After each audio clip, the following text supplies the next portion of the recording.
Hi everyone, my name is Gina Maureen Hupp, and I will be presenting my PowerPoint presentation entitled The Hupp Brothers, a Case Study.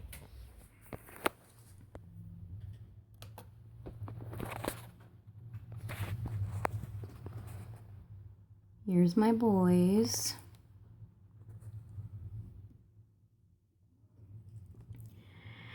My case study is based off of all three of my boys. AJ, age 8, twin in second grade.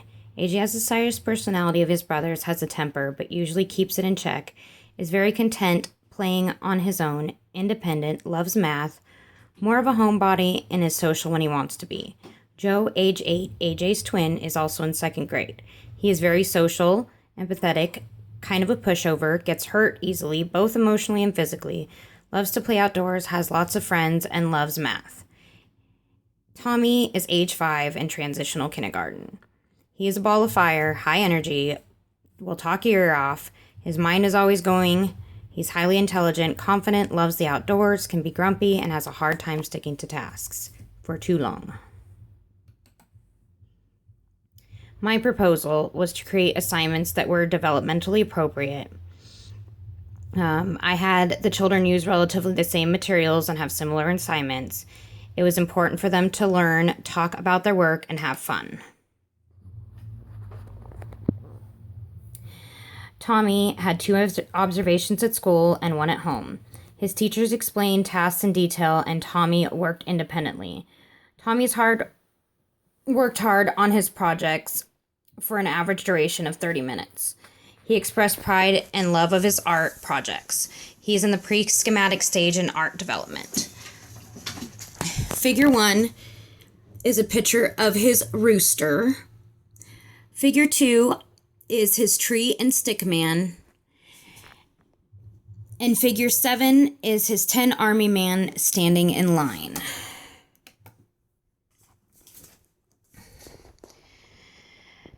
Observation, Tommy and TK classroom, April 19th, 2016.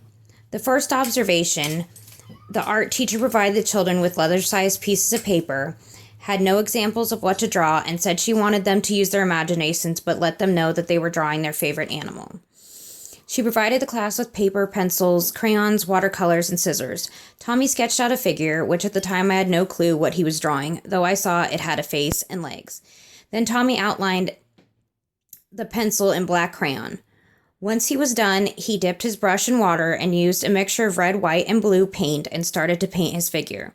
This produced a mostly light red and grayish figure. He started complaining and seeming frustrated as he painted because he put too much water on his brush and it was making spots on his picture. Towards the end of he got a paper towel to blot the brush all on his own. When he was satisfied with his work, he got the scissors and started to cut out his favorite animal. As the students finished their art, the teacher went around to ask each child what they drew, why, and if they liked the activity. Tommy told his teacher that he had drawn a rooster because they live on a farm and wake everyone up in the morning. He said he wanted to live on a farm and wanted a rooster to wake him up for school. This made the teacher smile, and then she told him that he did a great job. She asked if he likes drawing at art time, and he proudly said yes. Once Tommy told his teacher he had drawn a rooster, I started to see it.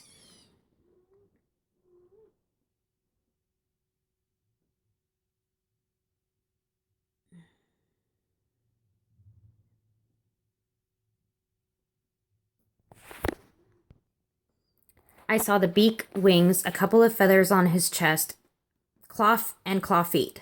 The teacher asked Tommy which color paper he wanted to glue his work onto, and he chose a light green.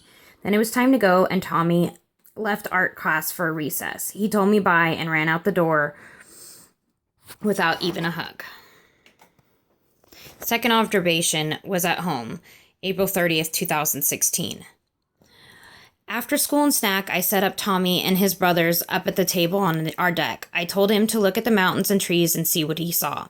I gave Tommy his choice of materials, included were paint, watercolors, crayons, color pencils, and multiple colors of paper. I told him to paint what he saw. First, he picked a piece of lavender paper because he said that was the color of the sky. Then he grabbed the paints and brush and he started to paint a large brown triangle. This took him several minutes. Then he cleaned his brush and put it in green paint. He started blotting little leaves on the brown triangle, which turned out to be a tree trunk. He then did the same with red, yellow, and orange paint. He blotted all the colors with a serious look, even looking off the deck at the forest as a reference. When he was satisfied, about 20 minutes later, he grabbed some crayons and scribbled ground and grass under the tree. Then he drew a stick figure of a boy with black hair, a smile, and blue clothes. Then he said he was all finished. I asked him to tell me about what he drew. He said that his tree was big, big, bigger, and he put his hands up as far as he could reach. Then he pointed the stick figure and said it was him, and he was jumping to the tree to play on it. I told him that his leaves and tree were beautiful and that I could see how it would be fun to run through the grass and jump out into the trees. Then he said he was done, asked if I would hang it on the wall. He said I draw good and ran off to play. The total time it took him to complete his work was 30 minutes. Tommy's third observation was at school, May 3rd, 2016. The art assignment for Tommy was designed to celebrate the number 10. Tommy was able to choose 10 of something and using the art materials created a picture. The materials were paint, watercolor, color pencils, sticker dots, black, blue, red, yellow, and green, yarn, and white paper. Tommy picked out crayons and began drawing 10 bodies, variants inside without any heads. Then he put blue pants with a line down the middle and black, signifying the legs. They all wore red shirts without any arms. Then he went back to our table, grabbed the black sticker dots. He sat back down and carefully placed each dot on top of the headless figures. He then drew a deep blue sky with wind swirling through the ground and grass. He finished the task in about 25 minutes, and then his teacher went around and asked each child what they had drawn. Tommy said he drew 10 army men standing in a line. The teacher wrote that as a caption on his picture. Then Tommy was told to put his work in his cubby. He got up, put the paper in one hand, and Will, swinging both hands on his side, marched and said, Hupp 2, 3, 4, all the way to his cubby. The teacher and I could not help but smile, and I assumed that meant that he was happy with his work. AJ. I did 2 observations at school, 1 at home. AJ took each task seriously and stayed on task. AJ seemed to show pride in his work, smiling and was comfortable, used great detail, and wanted to produce quality work. He is in the schematic stage in art ability. This is figure 2, AJ's owl. This is his forest scene, figure 5. And this is his abstract art, figure 8. Observation 1 at school, April 19th, 2016. I took a little break because the first graders were up for art next, got a little lunch, and came back after recess for my twins' art class. Their assignment was to create an owl using different kinds of paper, including construction, pattern, and newspaper.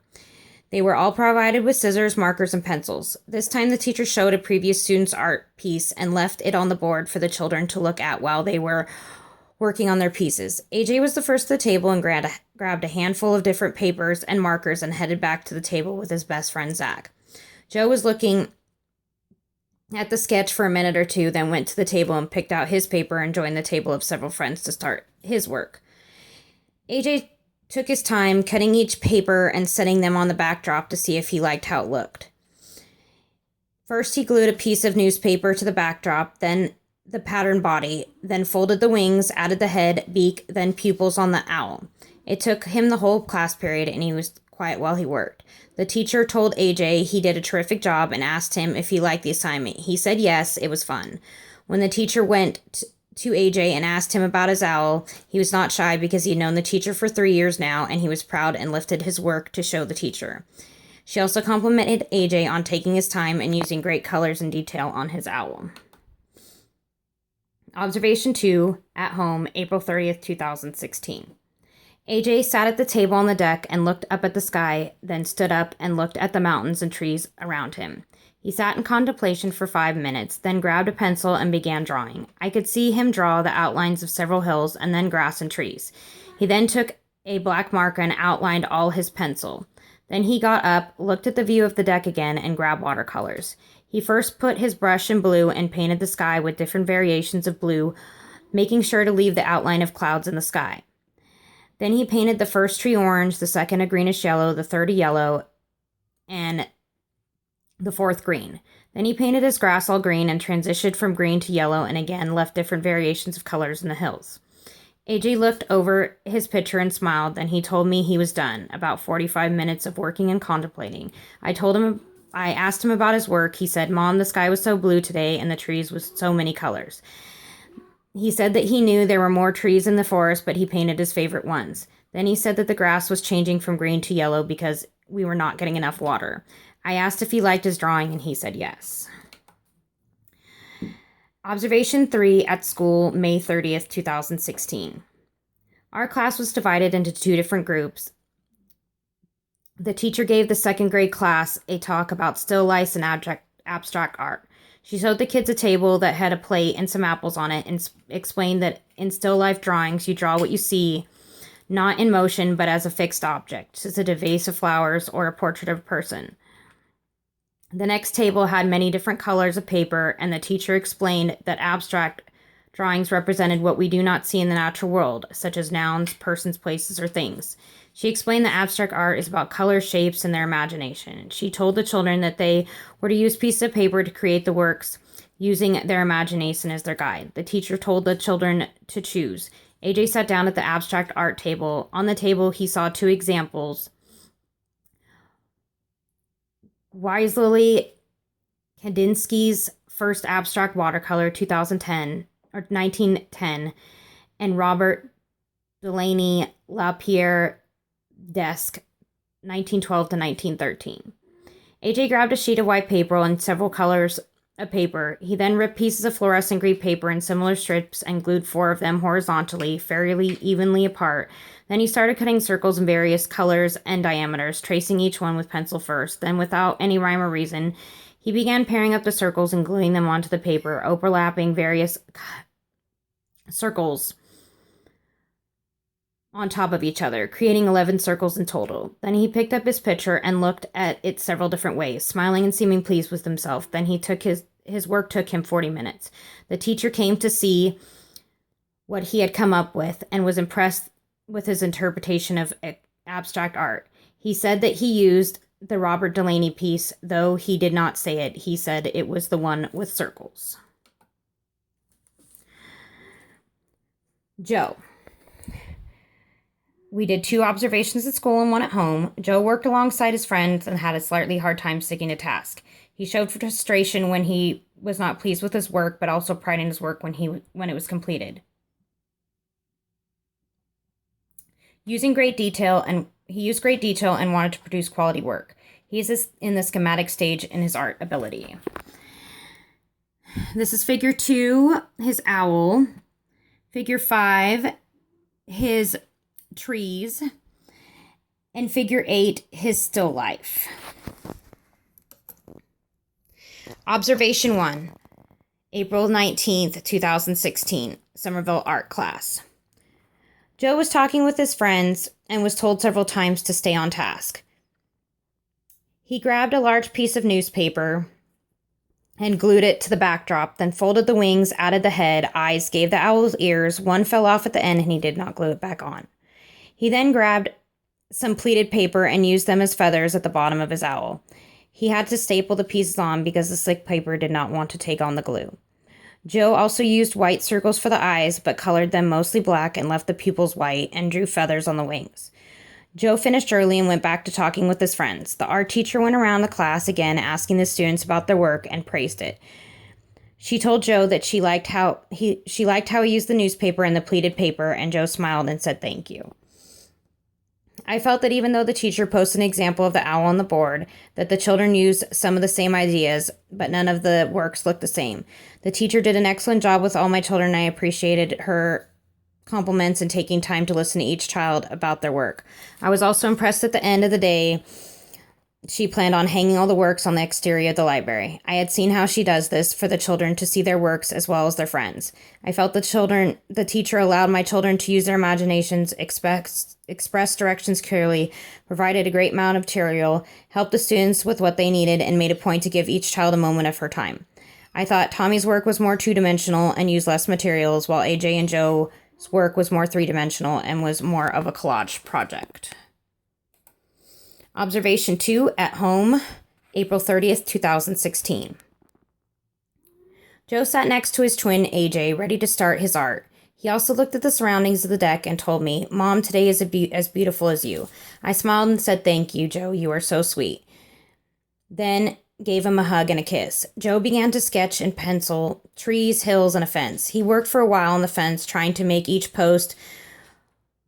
sure that each post was the same size and same distance apart. Then he grabbed a black marker and outlined his pencil work.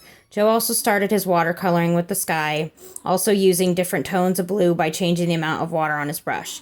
He left several areas white for his clouds. Then he painted his largest tree orange and green, then his smallest ones green, orange, then green again respectively. Then he painted his hills, one green, one orange, and one yellow. Lastly, he painted his fence with brown watercolor, trying to stay in the lines he had drawn, but I could tell that the watercolor was too fluid for him and it kept spilling out of the lines, which made Joe sigh and groan. When the fence was completed, I could see the frustration in Joe's face, especially when he looked at his brother's work, which he had done several times during his sketching and painting. He got tears in his eyes and said, "AJ's is better than mine," and crossed his arms against his chest. I told him that they both did gorgeous work, and I told him that adding the fence to his piece made it different from his brother's. I then asked them both why their pictures looked similar, and they told me that they had just learned how to draw trees and branches like they did in art class, and they both like hills. Joe admitted that he liked how his brother was doing his pictures, so he got some ideas from AJ. Joe's work also took 45 minutes with his frustration and glancing at the surroundings and his brother's picture. Then they both went outside to play. Observation 3, May 30th, 2016. At school. Joe was interested in the still life assignment and had made his way with a few of his friends to the table. He grabbed some pastels and got to work. He first drew the blue paint, then the apples that were sitting on it. He changed the direction of his coloring several times to get as much of the white paper off the page. Then he started to draw the apples, which he matched very closely in color to the apples that were actually on the plate. Then he added stems to each apple.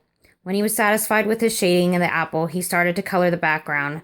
He started at the bottom and worked his way up the page, alternating orange and purple. When he had completed this, he put purple dots in the orange and orange dots in the purple. He spent the whole class period, 45 minutes, working on his picture and almost didn't finish in time.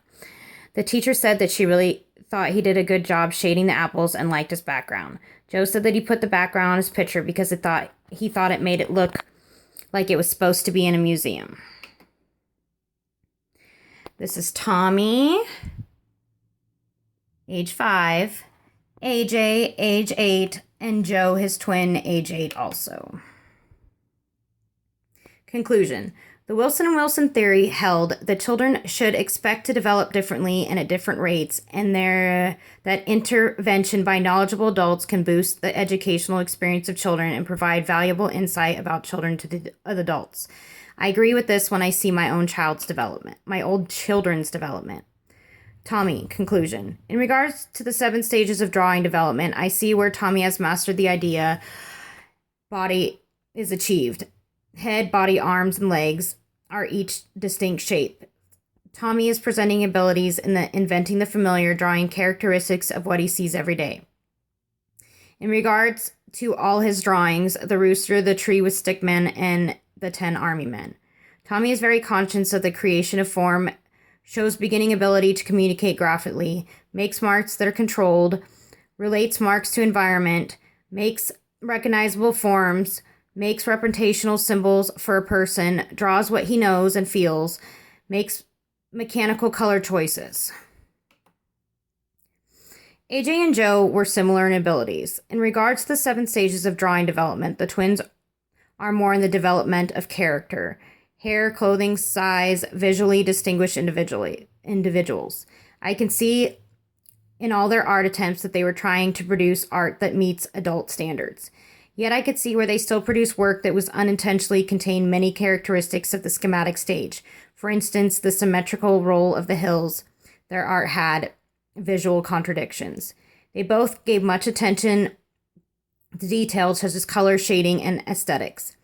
In the schematic stage, children can be painfully neat, want everything to be geometrical and regular, and are interested in detail and color correctness. My final thoughts. All my boys love their work to be put on display, and sometimes they even put their own pictures on up out of pride. My hope is that through school and through my husband and my efforts at home that they continue to grow and develop their art abilities and have a lifelong love and appreciation for art. My greatest wish for my boys is that they will love learning as much as I do, and always strive to seek their own truths and form open-minded, well-informed beliefs in everything that they believe and enjoy. This is a picture of our whole family, starting with Joe, Tommy, AJ, their sister Nicole, myself, and my husband Aaron. This is my works cited page. I used art lessons in the classroom. It was a PDF on the internet. And I also used the art teaching and learning textbook from class. I hope you enjoyed my assignment, and I'm sure I will enjoy viewing all of yours. You guys all, we had a great semester, and I hope to see you soon.